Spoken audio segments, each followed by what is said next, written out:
김경숙 단편소설. 가면. 이른 새벽 나는 눈을 뜨자마자 아버지 집을 향해 차를 몰았다. 아버지 집을 찾아 나선 건 20년 만이었다. 내가 아버지 집을 찾아 나서게 된 것은 어제 걸려온 한 통의 전화 때문이었다. 화장실에서 손을 씻고 있을 때였다. 개 짖는 소리가 컹컹 들렸다. 휴대전화 너머로 개 짖는 소리 외에는 아무 소리도 들리지 않았다. 물소리 때문에 말소리가 잘 들리지 않는 것인가 싶어 수돗물을 잠갔을 때는 전화는 이미 끊겨 있었다. 자정이 지나서야 집에 들어온 나는 불도 켜지 않은 채 캄캄한 거실 소파에 털썩 주저앉았다. 베란다 창을 통해 어슴푸레한 밤하늘을 바라봤다. 밤하늘에 박힌 별들이 갯대들의 눈 같았다. 호주머니에서 휴대전화를 꺼내 들었다. 현에게 걸려온 부재중 전화가 2통 찍혀 있었다. 정신없이 보낸 하루였다. 정신없는 속에서도 개 짖는 소리가 종일 귓가를 맴돌았다. 현에게 전화를 걸려다 말고 최근 통화 기록 버튼을 눌렀다. 낮에 받다가 끊어진 번호를 찾아 재발신 버튼을 눌렀다. 신호음이 울리는 휴대전화를 귀에 대고 기다렸다. 한참 만에야 전화기 너머로 여자의 가녀린 숨소리가 새어나왔다. 나는 무슨 말을 해야 할지 생각했다. 낮에 전화 건 분이신가요? 무슨 일 때문에 전화하신 건가요? 그렇게 물어야 하는 것인가? 늦은 밤에 추궁하듯 전화를 걸어놓고 묻는다는 것은 스스로 생각해도 이상했다.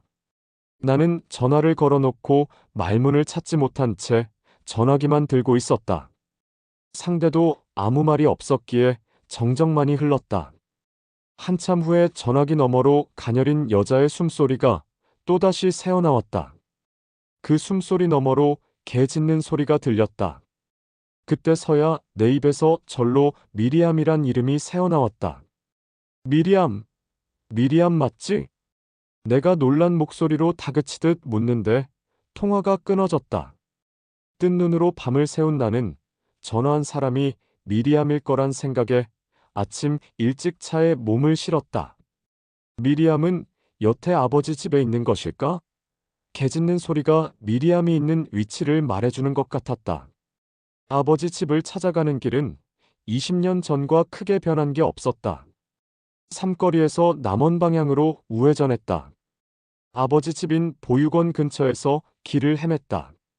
아버지 집이란 푯말이 보이지 않아서였다.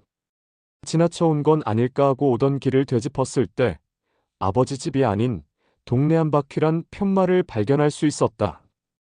길가에 박혀있는 나무 푯말이 너무 작았다.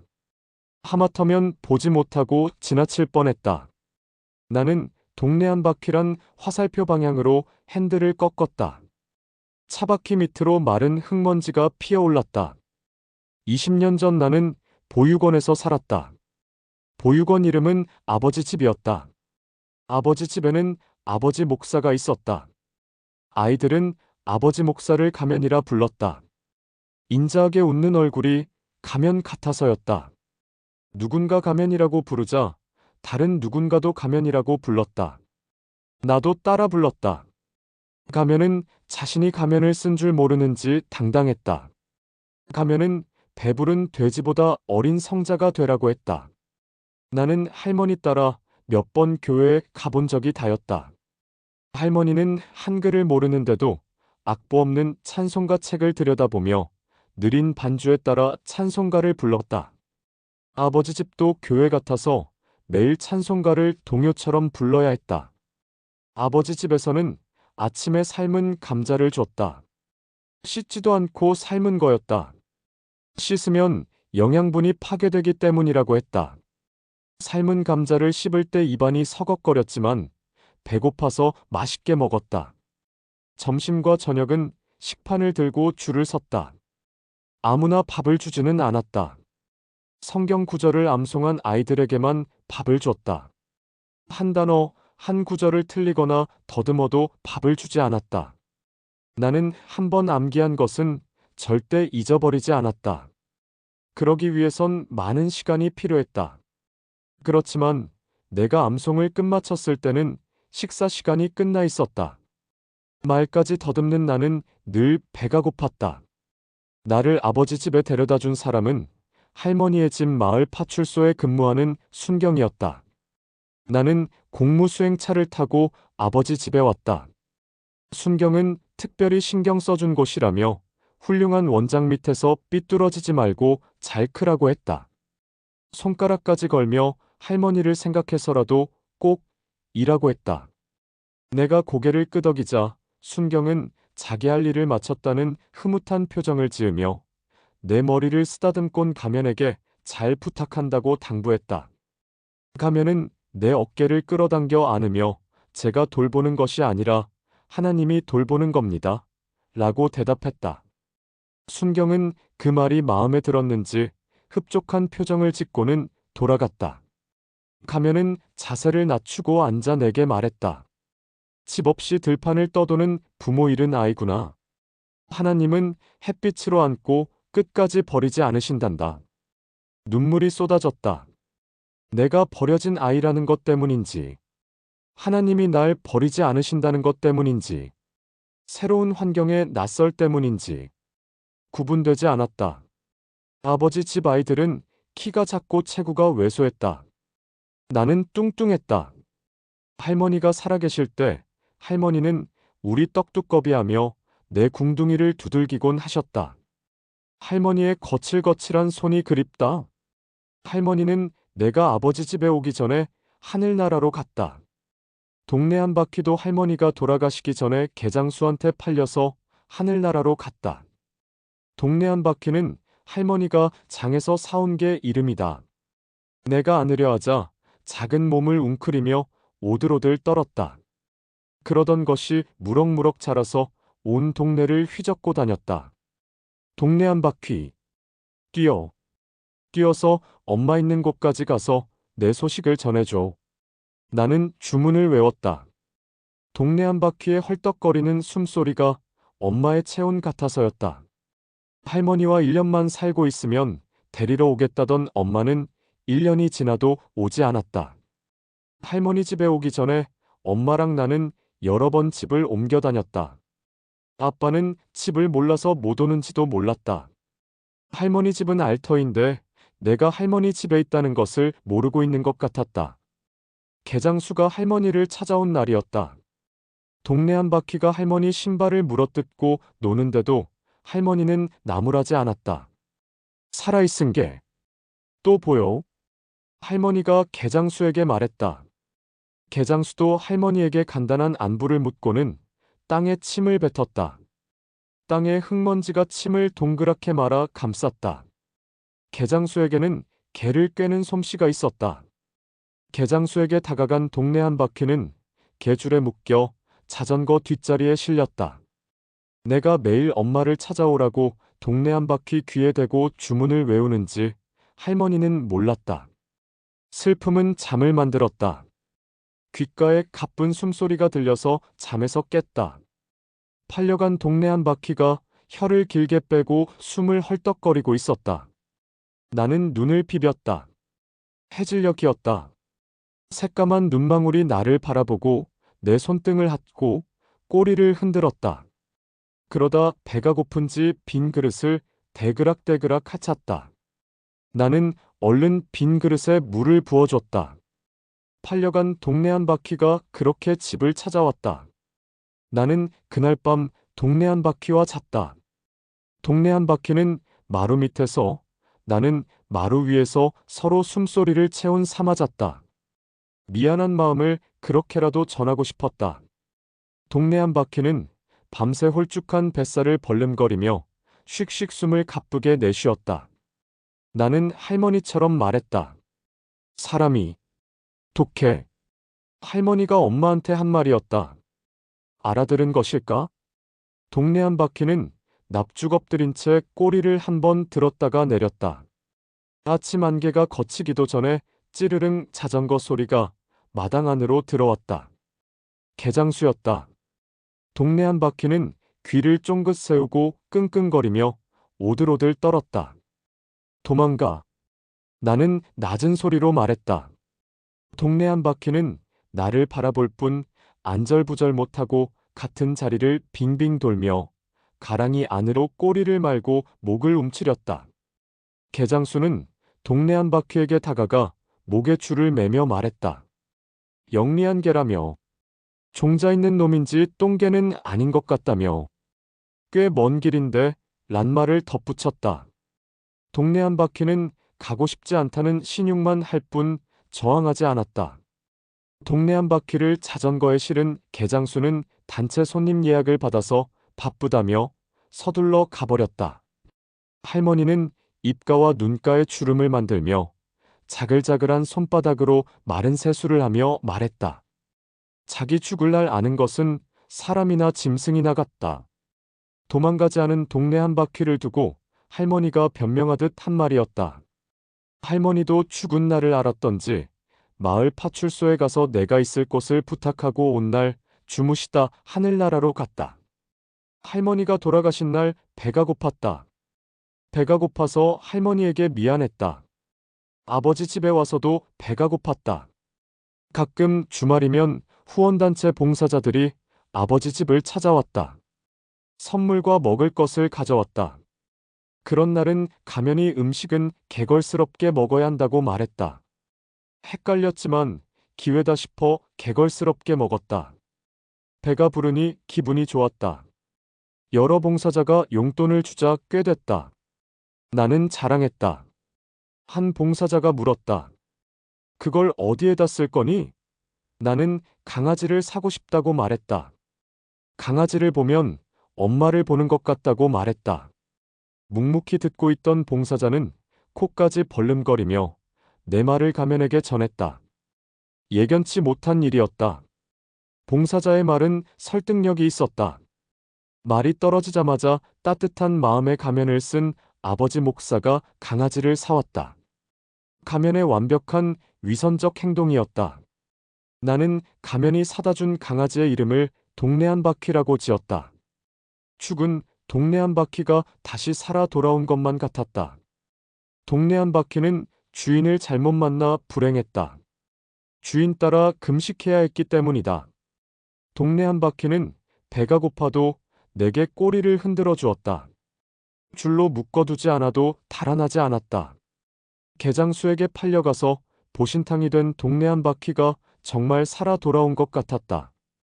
가면이 내게 다가와 물었다. 성경 구절을 열심히 외우고 있구나? 어때? 지낼 만하니? 곁에 있던 동네 한 바퀴가 꼬리를 말고 포복 자세를 취했다. 내 배에선 끄르륵 소리가 났지만 내 입에선 가면을 기쁘게 하려는 대답이 새어나왔다.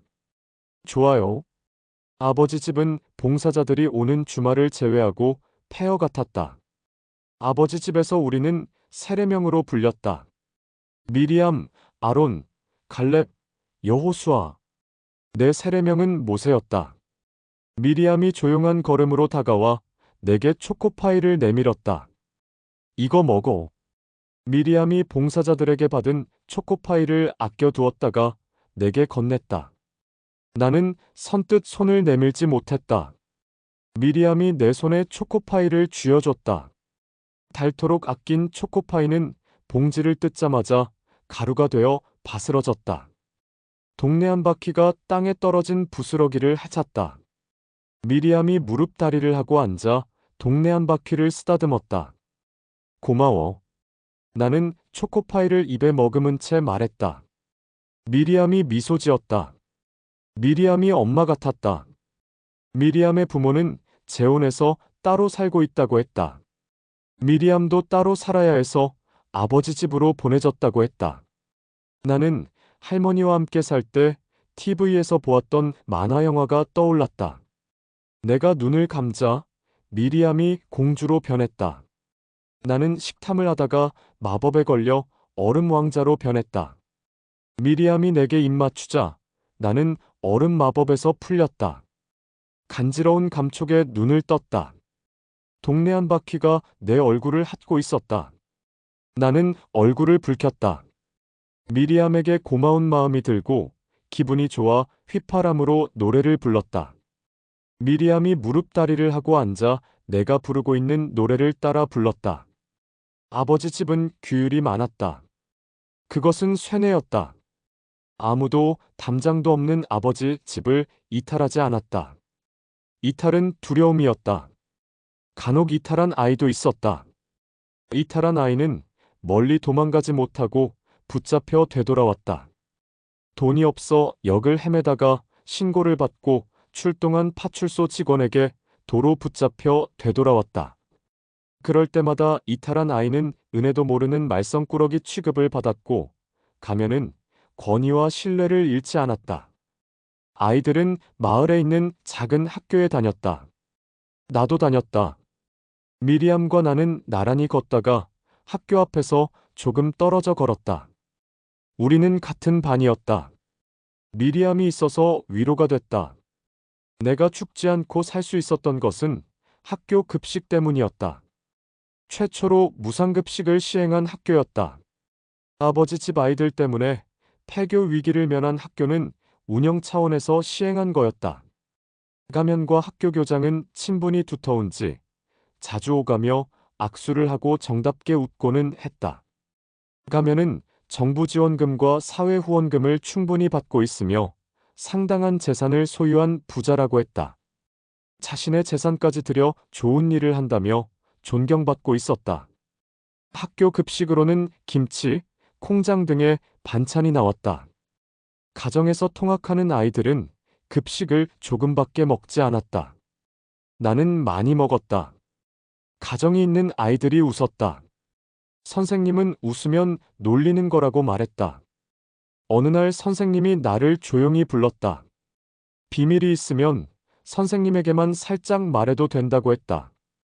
나는 선생님의 질문을 이해하지 못해서 비밀이 없다고 말했다. 진짜라고 말했다. 그러자 선생님은 내가 뚱뚱해서 밥을 많이 먹는 거라고 판단했다. 아버지 집 아이들은 대체로 밥을 많이 먹었다.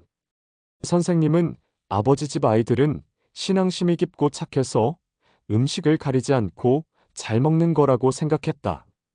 교장 선생님은 학교 식당에 김치 액자를 걸어놓고 김치를 남기지 않고 먹는 아이들에게 착한 어린이 상을 준다고 했다. 가면의 사무실에도 액자가 있었다. 예수님이 양을 안고 있는 사진, 가면이 보육원 아이들을 안고 있는 사진, 보육원 허가증, 목사 안수 자격증 등이 액자 속에 있었다. 액자는 가면을 당당하게 했다. 금식은 영혼을 맑게 해준단다. 가면은 영혼이 맑아서 우리 앞에서 밥을 먹지 않았다.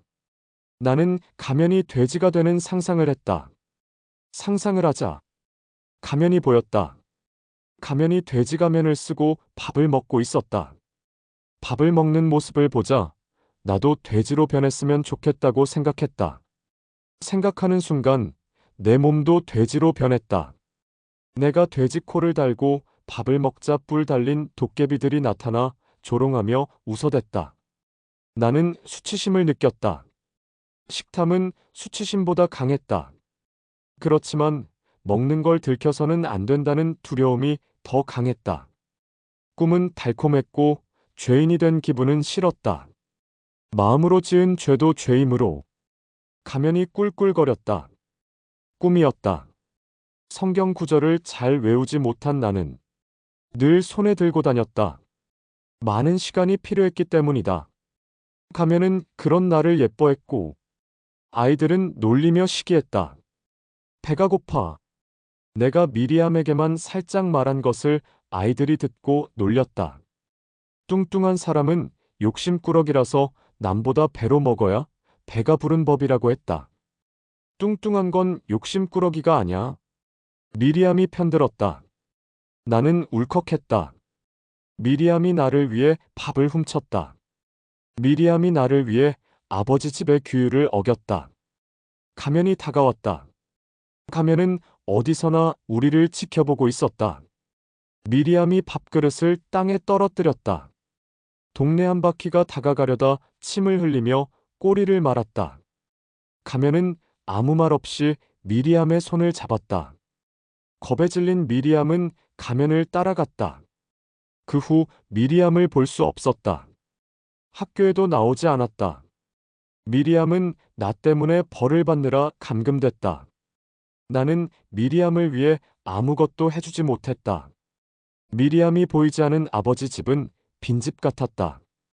아버지 집에서 천사를 보았다. 천사를 따라가자 고기가 타고 있었다.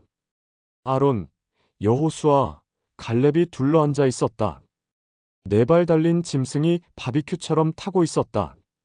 우리는 누구의 목젖이 더 많이 움직이나 눈치를 보다가 일제히 다리와 목과 가슴뼈를 하나씩 차지했다. 고기가 뱃속에 들어가자 헛것이 보였다. 가면이 동네 한 바퀴로 보였다가 가면으로 보였다. 꿀꺽 삼킨 고깃덩어리가 목구멍에서 가슴까지 두려움으로 밀려 내려갔다.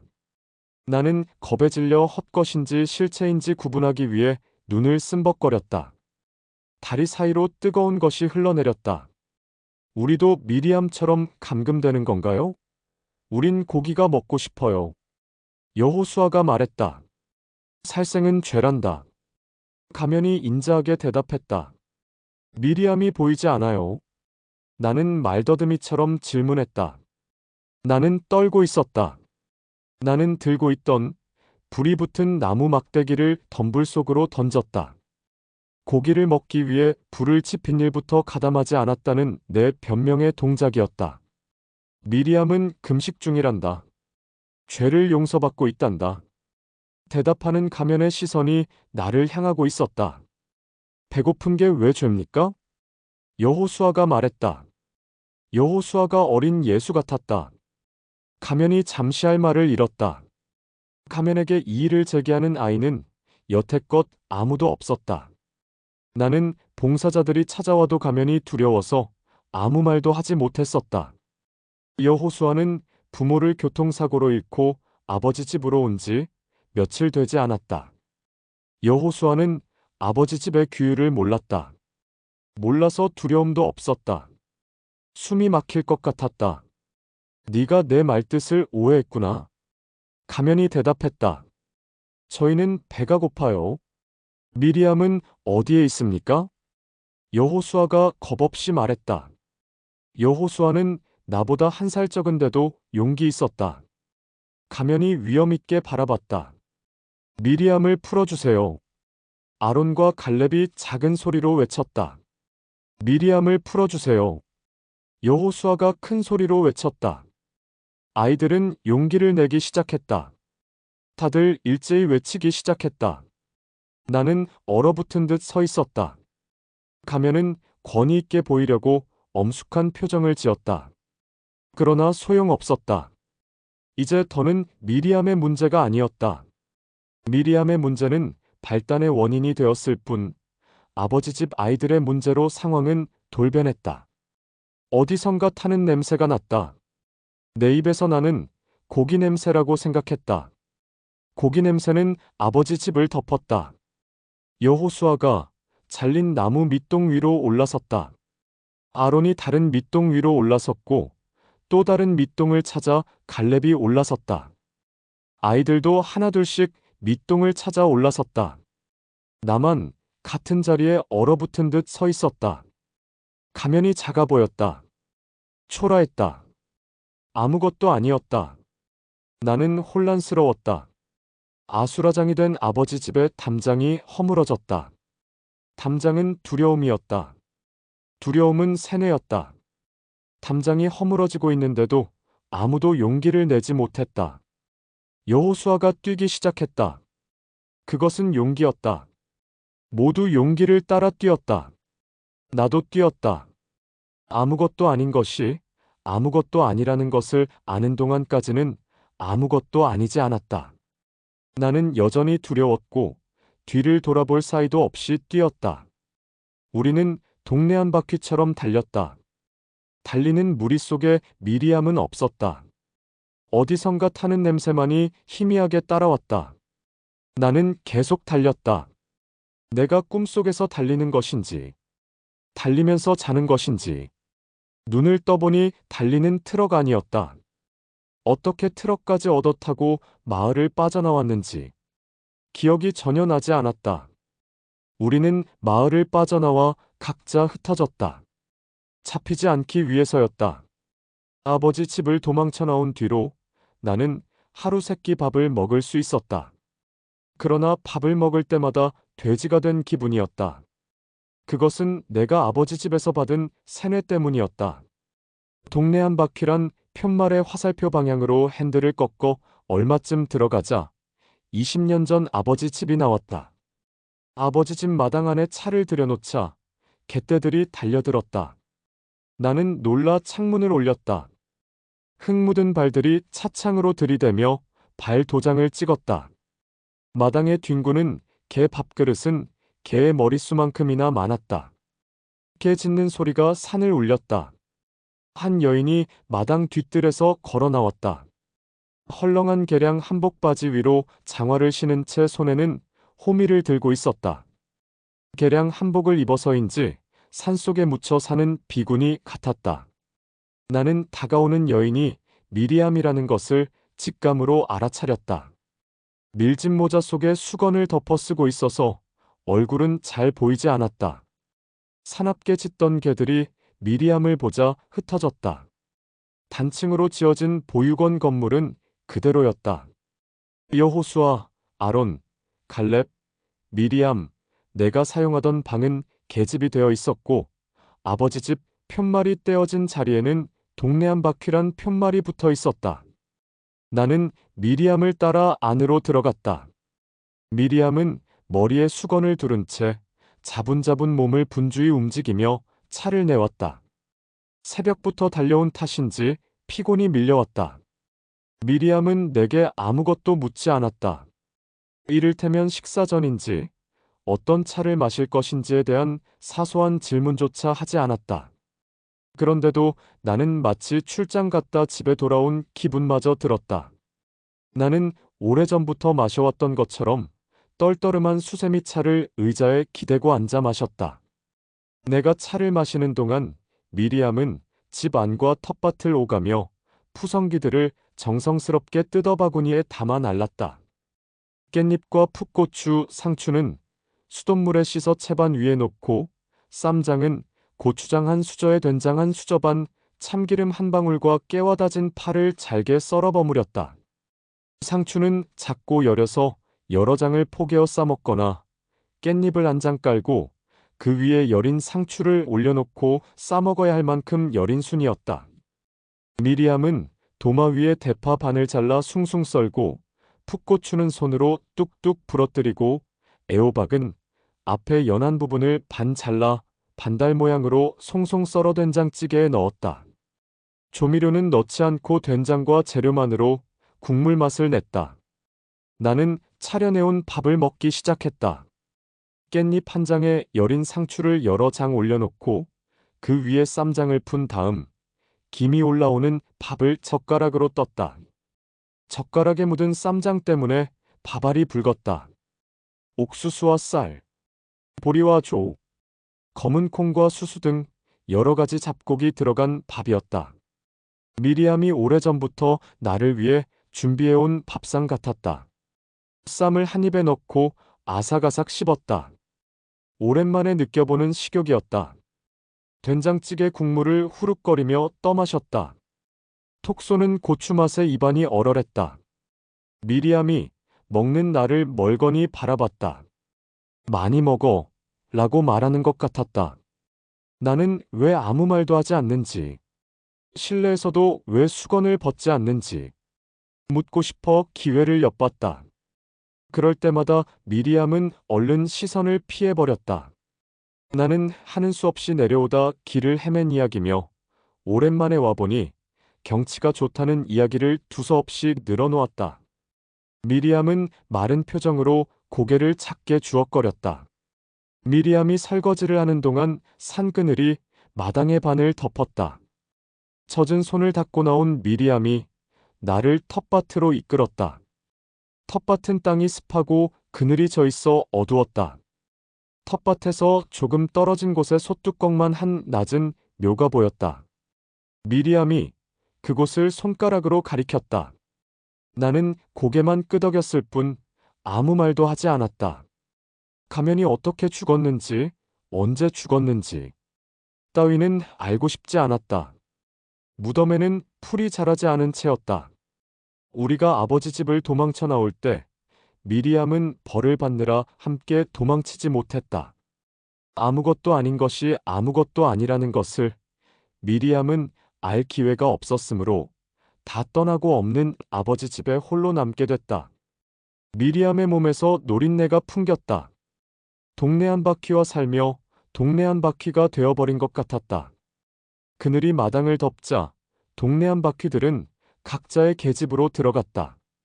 미리암은 또다시 음식을 내왔다. 나는 주는 대로 받아 먹었다. 과일은 물기 묻은 탱글탱글한 방울토마토였다. 방울토마토를 한 입에 넣고 깨물었다.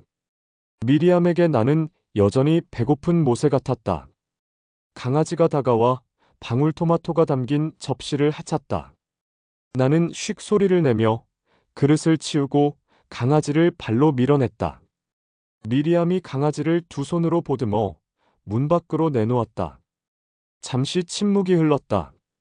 그간 어떻게 지냈느냐는 질문은 않기로 했지만 무슨 말인가는 필요했다. 비가 왔다. 뚝뚝 빗방울이 무겁게 창문을 치는 소리. 마당에 떨어지는 소리. 자동차 지붕에 떨어지는 소리. 깨 밥그릇에 부딪히는 소리. 비닐포대에 떨어지는 소리. 소리가 말을 대신해 주는 것만 같았다. 나는 미리암의 작은 어깨를 감싸 안았다. 마치 오래전부터 그래왔던 것처럼 미리암은 내게 기대왔다. 나는 혼자 도망쳐서 미안했어 라는 말을 하고 싶었다. 그런 격정의 감정 때문이었을까? 숨이 차올랐다.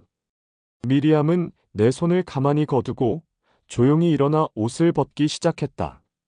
나는 당황했지만 가만 지켜볼 수밖에 없었다. 그녀의 몸은 검게 탄 소나무 껍질 같았다. 머리에 두르고 있던 수건을 걷어냈다. 얼굴 반쪽이 검었다. 내가 아버지 집을 도망쳐 나올 때 타는 냄새가 났었다. 그것은 내 입에서 나는 고기 냄새라고 생각했었다. 그날 우리는 고기를 먹다 가면에게 들켰다. 용기가 가면과 맞섰고 용기가 달리자 나도 달렸다. 나를 위해 감금된 미리암을 두고 나만 달렸다. 그때 불이 붙은 나무 막대기를 덤불 속에 던져버린 기억이 났다. 돌이켜 생각해보니 나는 아버지 집에 불까지 내고 도망쳐 나온 셈이었다. 내가 지른 불이 미리암을 감금해 놓은 곳까지 찾아가 문고리를 녹이고 미리암의 얼굴까지 녹여버린 것일까? 보육원을 도망친 지 20년이 지났다. 미리암은 어떻게 내 연락처를 알았을까? TV를 본다면 그리 어려운 일도 아닐 것이다. 나는 국선 변호사로 친일파 재산 환수법에 관한 주제를 토론하기 위해 TV에 자주 출연했다. 그렇더라도 미리암이 나를 바로 알아볼 수 있었던 것은 이름 때문이 아니었을까? 나는 한모세라는 이름을 그대로 쓰고 있었다. 아버지 집을 도망쳐 나와 지나가는 트럭을 얻어 타고 서울로 올라왔다. 길을 헤매다 어느 치킨 가게 앞에 웅크리고 앉아서 가게 안을 구경했다. 그 모습을 발견한 현의 아버지가 나를 데리고 들어가 치킨을 배부르게 먹게 했다. 현의 아버지는 치킨 가게 사장이었다. 그것이 계기가 되어 현의 아버지 가게에서 배달 일을 도우며 틈틈이 공부할 수 있었다. 오로지 먹기 위해 열심히 일한 내게 현의 아버지가 검정고시 책을 선물해 줬기 때문이었다. 낮에는 오토바이로 치킨을 배달하고 밤에는 공부했다. 미안합니다. 치킨을 배달하며 수없이 한 말이다. 그때마다 미리암에게 하는 말이라고 생각했다. 미리암에 대한 미안한 마음을 그렇게 스스로 덜어냈다. 일과 공부를 병행해야 했던 나는 점차 미리암을 기억 속에서 지워버렸다. 현은 사는 게 나와 달랐다. 달라서 나를 좋아했다. 키가 작은 현은 플레어 스커트를 즐겨 입었다. 밑이 넓고 주름이 많이 잡히는 스커트였다. 엉덩이가 풍만해서 코르셋을 착용하고 스커트를 입은 것 같았다. 스커트 밑으로 드러난 종아리가 불룩했다. 둥글고 구김살 없는 얼굴이 천진했다. 피부가 하얗고 애교가 많았다. 현은 평범한 외모를 지녔다. 나는 현에게 사랑을 고백한 적 없지만 현은 나와 미래를 설계했다. 현의 아버지는 뒤늦게 사업가 기질을 발휘해 치킨 프랜차이즈 가맹점을 전국으로 확산시키는데 성공했다. 1%만 잘해라. 1%만 좋은 재료를 써라. 1%만 다른 가게보다 친절히 하라고 말했다. 현의 아버지의 성공 비결이었다. 현의 아버지는 내가 사법고시에 합격할 때까지 재정적 투자를 아끼지 않았다. 내가 치킨 프랜차이즈 가맹점이 된 기분이었다. 미리암은 20년 만에 나를 찾아 내게 밥을 차려주는 일 외에 다른 용건이 없는 것처럼 대했다. 너 때문이라고. 너 때문에 감금됐고. 너 때문에 몸이 숯검정이 됐고. 너 때문에 언어를 잃었다고. 너도 나를 위해 뭔가 대가를 치러야 하는 게 아니냐고. 침묵만이 내게 말했다. 나는 침묵을 깨려고 서둘러 일어났다. 올라가 봐야 할 것 같다고. 다시 오겠다고 말하자. 고개를 끄덕이는 미리암의 얼굴에서 어두운 눈빛을 읽을 수 있었다. 내가 밖으로 나오자 미리암이 우산을 펴며 따라 나왔다. 빗줄기 때문에 차로 얼른 뛰어들어와 차 문을 닫았다. 서운했을까 싶어 미리암을 바라봤다. 미리암은 차에서 한 발 뒤로 물러선 채 나를 바라보고 있었다. 나는 차 문을 열고 나와 미리암에게 다가가 어깨를 감쌌다. 미안해.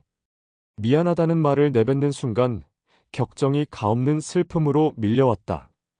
미리암도 나와 같은 마음이었는지 내 손을 더듬어 잡았다. 떨고 있는 손이 무언가 말하려 했다. 그러나 내 비겁함에 묻혀 미리암의 손은 말이 되지 못했다. 나는 쫓기듯 서둘러 차에 올라타고는 급발진 엑셀러레이터를 밟았다. 자갈 으깨지는 소리가 요란하게 들렸다. 순간 아버지 집의 고요가 개 짖는 소리로 메워졌다.